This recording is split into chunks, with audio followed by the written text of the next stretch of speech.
Hey Quad Squad, so today we are going to perform an overhead squat.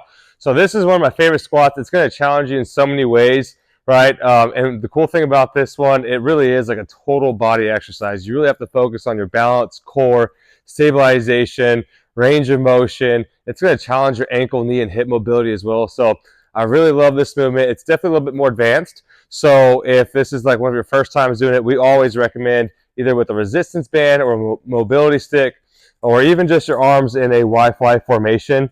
And then as we continue to progress and get better, we can absolutely upgrade to the barbell, right? So as far as the stance goes, I always like to recommend a shoulder width to slightly outside shoulder width apart with your feet. Toes are going to be slightly angled out. Typically with my overhead squat, I am going to be a little bit wider base than my normal back squat, but toes are going to be angled out. And the reason why is I really want your knees to trace those big toes. We're still going to keep the weight distribution back on our hips and heels, right? And then as far as our Y formation, right? Arms are going to be about outside shoulder width apart. And then you're going to make sure that you want to retract your scapula back, right? You almost want to lock your shoulder blades back, right? And that's how you're going to have a good, secure stabilization with that overhead squat, right? So, for example, when you perform this overhead squat and you use a barbell, you can totally start from the floor or on the squat rack. Again, I'm going to get about a hand placement about outside shoulder width apart. Make sure I wrap my thumbs all the way around this bar. I'm going to get underneath it just like I would a shoulder press, okay? I'm going to drive it straight up. Again, my arms are fully extended, right? I don't want any bend or any type of elbow flexion whatsoever.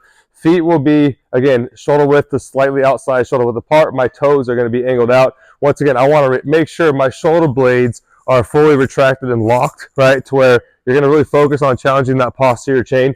And then really the whole goal is to sit back on that bottom, really get the depth that you need. And again, we're going to really focus on stabilizing our core, shoulder mobility, all that good stuff. So anyways, my shoulder blades are back, right? I feel like my shoulders are parallel to my ears.